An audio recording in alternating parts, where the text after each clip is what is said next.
It's a trend that's taking place all over the world. Cities are taking away sections of roads from cars, giving them back to people. There's a proposal to do just that in the center of Pasadena. That's where Hal Eisner is live with that story. Hal?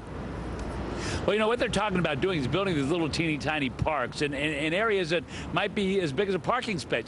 Let me show you. We're talking about an area just like here, jutting out into the street, that would have maybe some benches, a place to relax, a place to have a cup of coffee. Let's go up to Sky Fox. We'll talk about what they're doing in this area called Pasadena Playhouse District.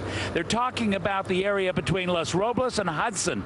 They could build here about 4 to 10 parklets, little areas that would be areas like old European sit-down places where people could just sort of take it easy. Pedestrians would have a little wider sidewalks in these areas. But to do that, they have to get rid of 2 lanes of the boulevard, 1 on each side. And what does a parklet actually look like? Well, let's take a look at one. This is the one they built in Highland Park. We had our cameras there at the ribbon cutting.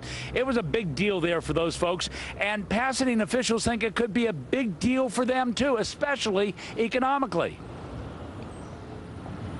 It's a known fact that the more people hang out at a place, be it a supermarket, bookstore, or on the street, there's higher dollars generated for that area. And then that'll be better for business? Yes. That'll bring more dollars into the community? And that'll bring higher property values for the property owners. There's a movement abroad. In fact, California has already endorsed it with their Complete Streets mandate that basically is saying that streets are for more than just cars. They're really about public spaces.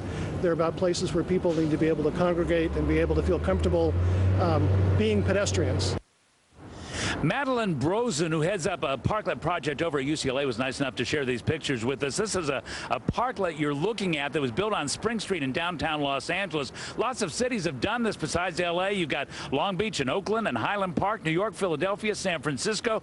But it would be the first one here in Pasadena. If they do it, if they get approved by the city council, we might see something like that here on the streets of Colorado Boulevard by 2015. Coming back here live, you might be wondering, well, what does that mean to the Rose Parade? Because you'd lose a couple of lanes and you'd have little parklets jetting out? Well, it really doesn't mean anything, because these little parklets would be portable. They could be lifted off the street for the parade and returned after all the celebration is over. We're live in Pasadena. Hal Eisner, Fox 11 News. Yeah, nothing's going to get in the way of the Rose Bowl. That's the moneymaker for Pasadena. It is indeed.